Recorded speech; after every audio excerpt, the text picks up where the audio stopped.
Урматтуу Алмаз Акынжанович, менде бир кайрылуу турат да, Нурлан Самекович. Бул протоколдук тапсырма берип, муну көзөмөлгө албасак. 36-жылкы апабыз экен.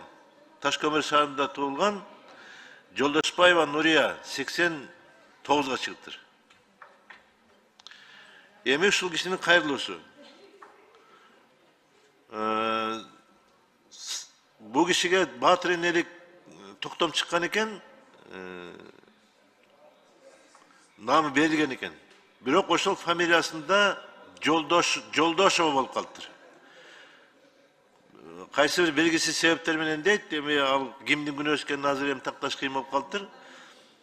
Анан азыр ошону сотко кайрылып, ушул энебиз кайрылды соткочу. Менин фамилиямды Жолдошбаева кылып бергиле. Мен бүгүнкүгө чейин ушул 11 баланын энеси болсом дагы бүгүнкү күнгө чейин ушул пособиямды ала албай атам деп жазыптыр. Сотко кайрылса сот отказ берип коюптур. Кандай себептер менен отказ бергенин мен билбейм, конечно. Бу жакта жазып атат ушул арызында. Эми ушу 89-га чыккан энебиз. Кыргызча жакшыраак тагыраак айтканда бир буту көрдө, бир буту төрдө болот атат. Эми ушул кишинин маселесин чечип койсо болбойт беле деген маселеде. Мен сизге бул катты өзүңүзгө жолдойм. Алмаз Акынжанович, ушуну өзүңүз көзөмөлгө алып, кимден кандай күнөө кетип атат? Эми 89-га чыккан энебизди ушунча кыйнабай деле койсок болмок. Ушул ала турган акчасы көп болсо бир канча экендери билбейм эми. Мать героиня канча акча төлөнөт? Эки көздө көрбөйт экен. Ушундай акыбалга алып келип атат да ушу кишини дагычы.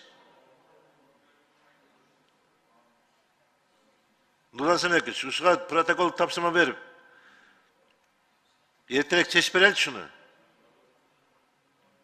Жолдошова деген, Жолдошбаева деген деле Жолдошова деп коюптур. Аты ошонуку. Мына бул жерде менде арызда турат.